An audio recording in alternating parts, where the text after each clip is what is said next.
पढ़ रहे हैं उसमें से वैदिक काल, उत्तर वैदिक काल, ऋग वैदिक काल, इसके बारे में हमने समझ लिया है। यहाँ तक कोई आपको दिक्कत नहीं हो सकता है। हम लोग 16 महाजनपद के विषय में भी देख लिए हैं। और इतिहास पढ़ने के लिए सबसे बड़ा जरूरत होता है कि उसके जड़ों तक हमें समझना है। जिस तरीके से हमने इतिहास से पहले, हम लोग इतिहास से पहले भी इतिहास में जाते हैं, जिसमें हम प्री हिस्ट्री यानी प्राग्ञ इतिहास के बारे में देखे और हमने आदि मानव के बारे में देखा था। उसके बाद हम आधि इतिहास में गए और आधि इतिहास में यानी कि प्रोटो हिस्ट्री में हम लोगों ने सिंधु सभ्यता में जितने भी हड़प्पा सभ्यता, मोहनजोदड़ो, चनहुदड़ो, रोपण, लोथल, कालीबंगा, बनावली, जितने भी स्थल मिले हैं इसको हमने कवर कर लिया है। वहां तक आप लोग को कोई दिक्कत नहीं है। जब हम इतिहास में गए और इतिहास में देखे कि इसको हम किस तरीके से पढ़े, इसमें से आया वैदिक काल, उसमें आया 16 महाजनपद इसी इतिहास में, और तब आता है दक्षिण भारत का, जो भी दक्षिण भारत के बारे में जानेंगे। तो ये क्या है कि वैदिक काल में हम लोगों ने देखा था एक ऋग वैदिक और एक होता है उत्तर वैदिक। इन दोनों में क्या चीज बताया गया था? तो ऋग वैदिक में वेद, वेदांत, वेदांग, उपवेद, ग्रंथ, ब्राह्मण ग्रंथ जितने भी थे इसमें हमने देखा था। उत्तर वैदिक में हम लोगों ने ये देखा था कि जो अर्थर्ववेद लिखा गया है, और अर्थर्ववेद जो है 1000 से लेके 600 ईसा पूर्व तक है, ये आया था आपका उत्तर वैदिक काल में। वैदिक काल तो 1500 ईसा पूर्व से लेके 600 ईसा पूर्व तक है। लेकिन यहाँ तक हम लोगों ने देखा कि इसको दो भागों में बांट दिया गया। तो जो ऋग वैदिक आया 1500 से लेके 1000 ईसा पूर्व तक है, लेकिन उत्तर वैदिक 1000 से लेके 600 ईसा पूर्व तक है, इसको हमने देख लिया था। इसके बाद में हम 16 महाजनपद के विषय में जानते हैं। 16 महाजनपद में क्या दिया गया? 16 महाजनपद 600 ईसा पूर्व से स्टार्टिंग होता है, और 16 महाजनपद में से मान लीजिए कि क्या है जनपद, महाजनपद होता क्या है? पहले लोग जो वैदिक काल वेद वोद जान लिए, लिख लिए, समझ लिए, पास में बैठ के लोग शिक्षा ले लिए, अपने जो अपनी धर्म जाति थी उस समय 4 ही थी, वो धर्म अपना अपना अपना लिए। कौन सा काम कौन करता है वो अपने धर्म, एक ही घर में 4-4 धर्म के लोग, जाति के लोग रहते थे, वो सब हमने देख लिया था। लेकिन ये 16 महाजनपद कैसे बना और 16 महाजनपद किस तरीके से बना?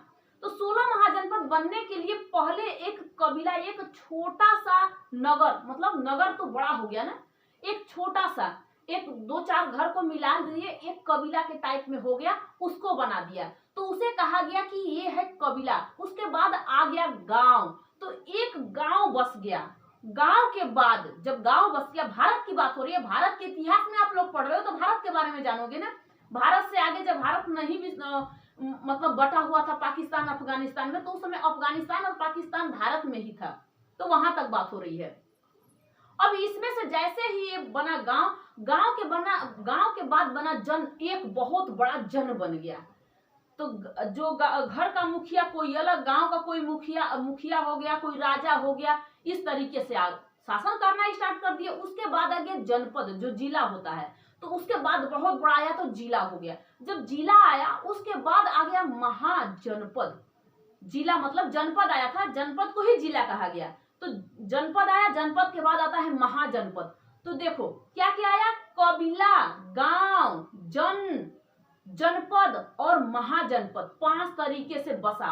और इसी 5 तरीके से अफगानिस्तान और पाकिस्तान से लेके पूरे भारत तक, ये बंगाल सब ले देके ये सब 16 महाजनपदों में बट गया। 16 महाजनपद यानी कि बड़े बड़े राजा शासन करने लगे, 16 एरिया बना लिए, हमारा है इतना, इतना हमारा है, और सब 16 का नाम दे दिया गया। जैसे कि गंधार, जैसे कम्बोज, ये अफगानिस्तान पाकिस्तान इन सबों को लेते हुए अवंती, कलिंग, सबके सब एक एक बनते गए। ठीक है, समझ में आ रहा है? इसी 16 महाजनपद में से मैं आप लोगों को सबसे बड़ा महाजनपद मगध महाजनपद के विषय में बता दी हूँ। और इन महाजनपद में से 16 महाजनपद में से किसको? मगध महाजनपद के विषय में। इस पे विदेशी भी आक्रमण हुए थे। इसमें पहले डेरियस आया था। डेरियस कब आया?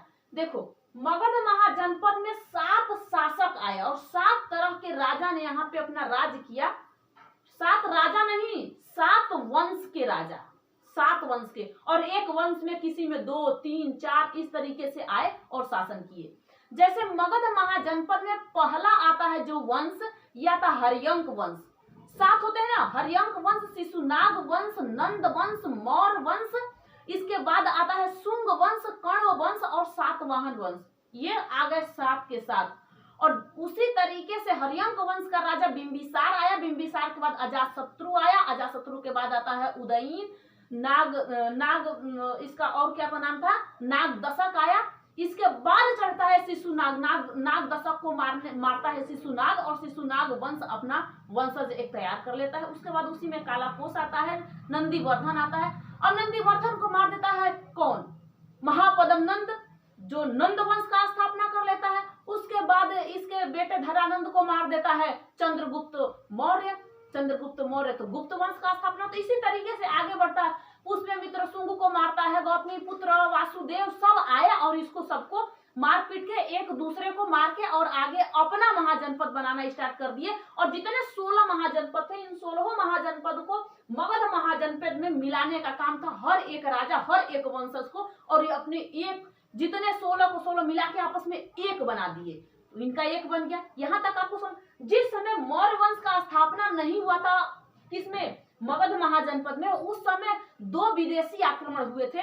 विदेशी में से था, एक था डेरियस जो ईरान का था, और एक था सिकंदर यूनान मेसोडोनिया का इधर का था। ये आए दोनों, और दोनों ने सोचा आक्रमण करने के लिए यहाँ पे, लेकिन आपस में इन दोनों का मार हो गया। मौर्य वंश तक, यहाँ तक तो मौर्य वंश का स्थापना जब हुआ उस समय आए थे इंडो ग्रीक वाले, शक वंश वाले, पहलव वाले, कुषाण वंश का। ये सारे के सारे आए थे मध्य एशिया से, भगाए हुए थे, भगाए हुए लोग आके राज करने लगे थे अपने भारत में, और आके अपना वंशज यहाँ पे चलाना स्टार्ट कर दिए। कुषाण वंश का राजा जो था, इसका नाम था कनिष्क। कनिष्क ने अपना राज किया, और कनिष्क क्या करता था कि भारत के लोगों से काम करवाता और उसको जमीन के बदले, अरे उसको पैसे के बदले उनको जमीन दे देता था।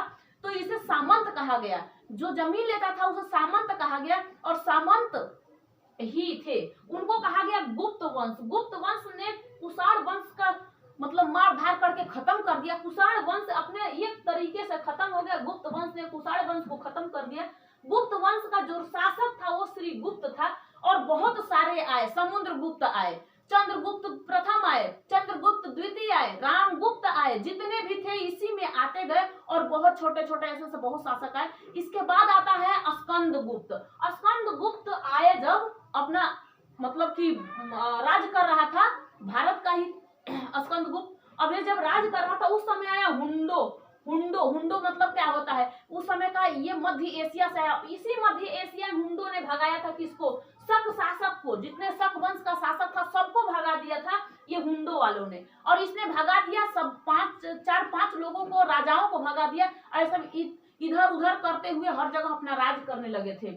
उसके बाद स्कंदगुप्त ने हुंडो को परास्त कर दिया। परास्त करने के बाद अब यहाँ पे अपना एक सुदर्शन झील का पुनर्निर्माण करा, जो चंद्रगुप्त मौर्य बनवाए थे। निर्माण तो वो करवाए थे, लेकिन ये लोग आके अपना अपना धीरे धीरे वहां पे तो वो करवा दिए, लेकिन मतलब क्या करा दिए, पुनर्निर्माण करवा दिए। और तो उसके बाद कोई ऐसा शासक ही नहीं आया, गुप्त वंश का कोई ऐसा शासक नहीं आया कि इस गुप्त वंश को आगे बढ़ावा दे सके। यहाँ तक इन सबों का खत्म हो जाता है। उसके बाद आ जाता है आपका वर्धन वंश। कौन सा, वर्धन वंश। तो वर्धन वंश के बारे में हम लोग को देखना है। वर्धन वंश का संस्थापक जो है पुष्य भूमि वर्धन है। इसे पुष्य भूमि वर्धन वंश भी, पुष्य भूमि वर्धन भी वंश भी कहा जाता है, या वर्धन वंश भी कहा जाता है। तो वर्धन वंश का संस्थापक जो है पुष्य भूमि वर्धन है। इसका एक प्रतापी शासक आया था जिसका नाम था प्रभाकर वर्धन। प्रभाकर वर्धन के पिता का नाम था आदित्य वर्धन। प्रभाकर वर्धन के पिता का नाम जो था आदित्य वर्धन नाम था, और इसी प्रभाकर वर्धन के पत्नी का नाम था यशोमती सती, इसका नाम था। और इससे कम से कम 3 बच्चे पैदा हुए। किसका, प्रभाकर जो था, प्रभाकर वर्धन जो था, इसके पत्नी जी तो यशोमती सती थी। इसने 3 बच्चों को यानी 3 पुत्र को पैदा किया, और सबसे बड़ा पुत्र था राजवर्धन। पुत्र नहीं, एक पुत्री थी और 2 पुत्र थे। पहले का नाम था राजवर्धन, दूसरे का नाम था हर्षवर्धन, और तीसरी लड़की जो थी राजश्री थी। अब इस राजश्री के कहानी और किस्से में हर्षवर्धन अपना क्या रोल निभाता है ये आपको देखना है।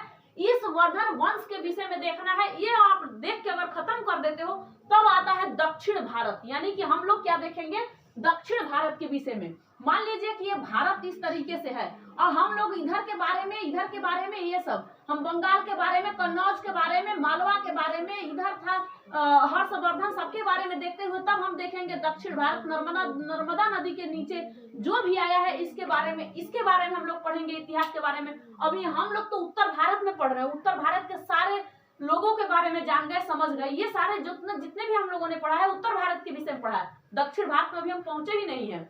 अब आता है इसके बाद प्रभाकर वर्धन का जो पत्नी, अब तो समझ गए कौन होता है, पुत्र कौन है, राजवर्धन और हर्षवर्धन, और राजश्री इसकी बेटी है, जिस प्रभाकर की बेटी है। समझ में आ रहा है? अब बताइए इसकी बहन जो थी, इसकी बहन हर्षवर्धन कहिए या फिर राजवर्धन कहिए, इसकी बहन राजश्री थी। इस राजश्री का शादी हो जाता है कहाँ पे, गृहवर्धन से। ये कन्नौज साइड में है, कन्नौज, और कन्नौज में इसकी शादी हो जाती है किसके साथ, किसके साथ होती है, गृहवर्धन के साथ इसकी शादी हो जाती है। कन्नौज का राजा रहता है गृहवर्धन, और गृहवर्धन को मारने वाला एक व्यक्ति था। इस गृहवर्धन को मारने वाला देवगुप्त था, देवगुप्त। अब ये देवगुप्त कहां से आ गए ये सोचोगे, क्योंकि गुप्त वंश का ऐसा कोई शासक नहीं था, मैंने आपको अभी बता दिए कि गुप्त वंश का ऐसा शासक नहीं था जो कि फिर इस गुप्त वंश को आगे बढ़ावा दे सके। लेकिन जितने भी आए थे पुष्य भूति जो थे, या फिर प्रभाकर वर्धन थे, आदित्य वर्धन थे, ये सब के सब कहां से आए थे, ये गुप्त वंश का एक ऐसा शासक था, मतलब राजा लोग अपना राज नहीं कर पाए और इसी का कहीं यहाँ पे कोई बस गया, कहीं यहाँ पे, मतलब अपना अपना छोटा छोटा राज्य लेके चलाने लगा इसी भारत में, उत्तर साइड में सभी लोगों ने चलाने, उसी का अंश है ये भी, प्रभाकर भी। क्यों है, क्योंकि उसी में से एक टूटा हुआ ये भी है, ये भी एक सामंत ही है। सामंत मतलब समझते हो ना, जो कुषाण वंश का कनिष्क जो आया था, कनिष्क ने सबको पैसे के बदले भूमि देता गया, ये लोग आगे बढ़ते गए, बढ़ते बढ़ते अपना साम्राज्य बनाना स्टार्ट कर दिए। तो इसी का भी है ये प्रभाकर वर्धन। समझ में आ रहा है पूरा टोटल की ना, माइंड अपना खोल खाल के पढ़िए, समझ के पढ़िए, कभी भी ध्यान देना, ये चीज देखने योग्य है। पहले किसी चीज को सुनो, सुनने के बाद ही उसे सुनो, पहले जब सुन लो तब, जैसे कोई नाम आपको पुकारता है पीछे से, ये नाम लेता है फलाने ढिकाने कुछ भी, तो तुरंत आप लोग क्या करते हो, पहले सुनते हो, पीछे मुड़ के देखते हो, उसे देखने के बाद याद हो जाता है कि ये फला आदमी ने मुझे बुलाया था। उसे भूल जाओ, कुछ दिन तक उसे देखो ही नहीं देखोगे तो फिर उसे भूल जाओगे, लेकिन फिर दोबारा जब देखोगे तो कुछ दिन के लिए याद हो रही है, मैंने तुम्हें तो कहीं देखा था। इसी तरीके से इतिहास है, इतिहास पढ़ना है तो उसके जड़ तक घूमिए, और जड़ तक यानी कि जैसे ही इतिहास शुरू, जैसे बच्चा पैदा होता है ना, उस बच्चे को क्या करना है, बच्चे का कैसे किलकारी मार रहा था, क्या किया, बड़ा हुआ, कैसे खेला, क्या क्या चीज से खेला, यही हिस्ट्री है। यही मतलब एक बच्चे के तरीके से इसको धीरे धीरे बढ़ता गया, ये बड़ा हुआ, आईएएस बना, आईपीएस बना, क्या बना, सब कुछ यही तो है। तो इसी तरीके से इसको पढ़ना है। हिस्ट्री का मतलब है जड़, और जड़ जिसने नहीं समझा, पुलगी पे जाके उड़ने लगा ना, वो कभी नहीं समझेगा। इसके पुलगी पे नहीं जाना है, इसके जड़ तक पहुंचना है। वही व्यक्ति कामयाब हो सकता है हिस्ट्री में, जिसको जड़ पता है, जिसको प्री हिस्ट्री पता है, जिसको आद्य इतिहास पता है, जैसे प्री हिस्ट्री मतलब आद्य प्राग्ञ ऐतिहासिक, इसके इतिहास के बारे में, और हिस्ट्री सिंधु सभ्यता के बारे में पता है। सिंधु सभ्यता का पूरा चीज देखो ना, कौन से नदी पे कौन है, कौन से नदी पे कौन सा स्थल मिला है, वहां से क्या मिला है, वहां से क्या मिला है, देखो ना। उसके बाद वैदिक काल में घुस गए आप लोग, इतिहास में घुसते हुए इतिहास में पहले ही वैदिक काल पढ़ोगे, वेद पुराण के बारे में पढ़ लो, कितने वेद हैं, कितने वेद वेदांत उपनिषद सब कुछ क्या है इसमें, मतलब बहुत कुछ आपको इसमें धीरे धीरे समझना है। समझने के बाद आगे बढ़ते हो, और जैसे ही आगे बढ़ते हो 4-5-6 महीना में पूरा कंप्लीट कर डालोगे। तो यही है, तो हम लोगों ने अब वर्धन वंश में चल दिए हैं, वर्धन वंश के बारे में देखना है। वर्धन वंश कौन सा है, इसी गुप्त वंश का ही एक ये भी संस्थापक है, अलग अलग जगहों पे ये भी घूम रहा है भाई, एक यहाँ छिटपुट हो गए थे सब। जैसे ही स्कंदगुप्त, भानुगुप्त ये सब आए, जैसे ही इन सबों का मतलब खत्म इनकी कहानी हुई ना, तो ऐसा कोई शासक आया नहीं से चला सके, ऐसा कोई फिर आया नहीं। हुंडो राक्षस जैसे थे, जो हुंड थे ना, स्कंदगुप्त ने इसे खत्म कर दिया, राक्षस जैसे थे, इनको मार के गिरा दिया स्कंदगुप्त। और इसने अपने अभिलेख में गुजरात में है इस समय, जूनागढ़ के साइड में, वहीं पे जहाँ पे सुदर्शन झील का पुनर्निर्माण इसने कराया था, वहीं पे बगल में लिख दिया था कि हमने मलेच्छों को मार के मतलब कि इसको भगा दिया है। ये इसकी वो बर्बर जाति के थे, बर्बर जाति जो कि किसी का डर मानना नहीं है, हुंड वाले बर्बर जाति के थे, किसी का डर नहीं मानते थे, किसी को मार धाड़ देना है, कहीं डर नहीं है। तो हम लोग देखो वहां तक तो समझ लिया है, लेकिन अब इन इतिहास है भैया, अभी इतिहास में तो घुसे हो, जैसे ही घुसे हो से समझना है। तब हम लोग किसके बारे में देखते हैं, ये प्रभाकर के बारे में नहीं, वर्धन वंश के बारे में देखते हैं। तब हम चलेंगे दक्षिण भारत में और दक्षिण भारत के बारे में देखेंगे कैसे हर्षवर्धन खत्म होता है, इसकी मृत्यु किस तरीके से होती है, तब दक्षिण भारत में हम घुसेंगे, तब देखेंगे वहां पे। तो हम लोगों ने हर्षवर्धन के विषय में समझा, उसके पिता के समझ लिया, आदित्यवर्धन था, प्रभाकर के पिता आदित्यवर्धन था, उसकी पत्नी थी प्रभाकर वर्धन की पत्नी यशोमती सती थी, यशोमती मैया मत कहना, यशोमती सती थी, ये ध्यान देना, यशोमती मैया नहीं कह के यशोमती सती कह देना। तो ये थी। अब इससे जन्मे हुए 3 थे बच्चे, जिसमें से राजवर्धन सबसे बड़ा बेटा था, इसके बाद राजश्री थी, उसके बाद होता है हर्षवर्धन, क्योंकि ये सबसे छोटा होता है बेटा इसका, अब बीच वाली थी बेटी थी। तो इस तरीके से इनके पास 3 बच्चे पैदा हुए थे। और ये क्या हुआ कि इसकी शादी कर दिया गया गृहवर्मन से, और गृहवर्मन कहाँ का था, इस कन्नौज का था, कन्नौज का, ध्यान में रहे, कन्नौज का ये राजा था, इससे शादी कर दिया गया। किसने करवा दिया, राजवर्धन ने अपनी बहन की शादी कन्नौज के राजा गृहवर्धन से करवा दिया। गृहवर्धन को मालवा का राजा देवगुप्त मार दिया, यहाँ मालवा है, और मालवा के राजा देवगुप्त ने इसको मार के गिरा दिया। गुप्त वंश का ये भी एक शासक था, इस गुप्त वंश के शासक यानी देवगुप्त ने इस गृहवर्धन को वर्मन, वर्धन नहीं है, वर्मन को मारकर गिरा दिया, वर्मन है गृहवर्मन, इसको देवगुप्त ने मारकर गिरा दिया। यानी कि किसके राजवर्धन के बहन, यानी बहन राजश्री के पति, उसका नाम गृहवर्मन था, और उसको मारकर देवगुप्त कहाँ का था, मालवा का था, मार के गिरा दिया।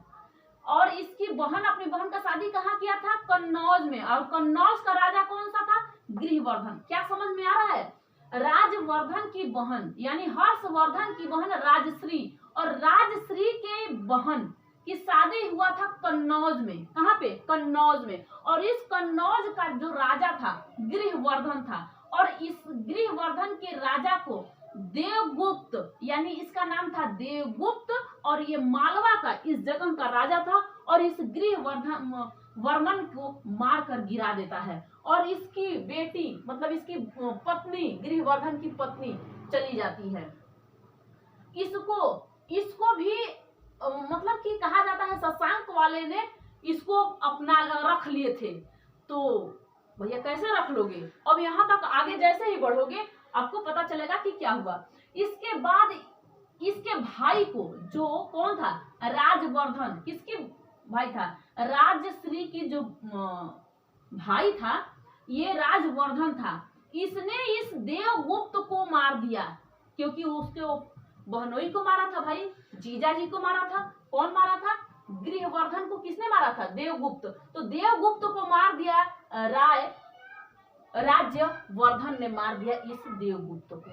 समझ में आया कि तुम मेरे बहनोई को मतलब जीजा जी को मार दिया और हम तुम्हें मार देते हैं, उसने उसको मार दिया। यहाँ तक तो समझ में आया। ये कहाँ का देवगुप्त था, मालवा का था। इसके बाद राज्यवर्धन को कौन मार दिया, राज्यवर्धन ने देवगुप्त को मार दिया। तो इसी के पास बंगाल के पास एक राजा है और इसका दोस्त था, देवगुप्त का दोस्त था, और देखा कि मेरे दोस्तों को परास्त कर दिया, तो वो था वहां का राजा, बंगाल का राजा जो शशांक था, और शशांक ने जाके राज्यवर्धन को मार देता है। मतलब हर्षवर्धन के भाई राज्यवर्धन को कौन मार देता है, शशांक मार देता है। और यहाँ मारने के बाद पता चलता है इसको कि उसका छोटा भाई हर्षवर्धन 16 साल का था, और 16 साल में ही उसने प्रण ले लिया कि हमें मारना है, किसको, शशांक को मारना है, क्योंकि उसके भाई को उसी ने मारा था, शशांक ने मारा था। तब हर्षवर्धन ने ये प्रणय लिया कि अब हम मारेंगे शशांक को, और शशांक को इस हर्षवर्धन ने मार के गिरा दिया। क्या आपको समझ में आ रहा है कि नहीं कुछ भी? शशांक को किसने मारा, हर्षवर्धन ने मारा। देवगुप्त को किसने मारा? राज्यवर्धन ने मारा। समझ में आ रहा है? देवगुप्त को। और गृहवर्मन को किसने मारा? देवगुप्त ने मारा। समझ में आ रहा है? एकदम माइंड से फिट रहिए, अब भूलना उलना नहीं है। इसके बाद शशांक ने क्या किया कि मार दिया। ये बंगाल का राजा था, इस साइड बंगाल का राजा था। हर्षवर्धन किसको मार दिया? शशांक को मार दिया। तो हर्षवर्धन कन्नौज का राज्य अपनी बहन को दे दिया। भाई पता होता लगाया कि मेरी बहन कहाँ है, पता चला कि ये शशांकों के पास है, वहां पता चला, उसको लाया और कन्नौज का जो राजा था, इसी का जीजा जी था, उस जीजा का नाम था गृहवर्धन। और गृहवर्धन की मृत्यु के बाद अपनी बहन राजश्री को लाके कन्नौज का राजा बना देता है, रानी या राजा कुछ भी कहिए, बना दे, सिंहासन पे उसे बैठा देता है और अपने बन जाता है एक देवदूत के तरीके से, आराम से, कि कोई भी इस पे अब आंख उठा के देख नहीं सकता। अगर भाई रक्षा करने लगे बहन का ना, तो बहन को कोई कुछ नहीं कर सकता। ये 16 साल की उम्र में हर्षवर्धन ने इतना काम किया था और शशांक को भी मारा था।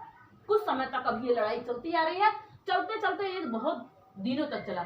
इसके बाद हर्षवर्धन अपने जाने में बहुत ज्यादा धीरे धीरे आगे बढ़ना स्टार्ट किया और कहा कि हम बहुत जगहों पे शासन करेंगे। अब ऐसे कैसे कर सकते हो?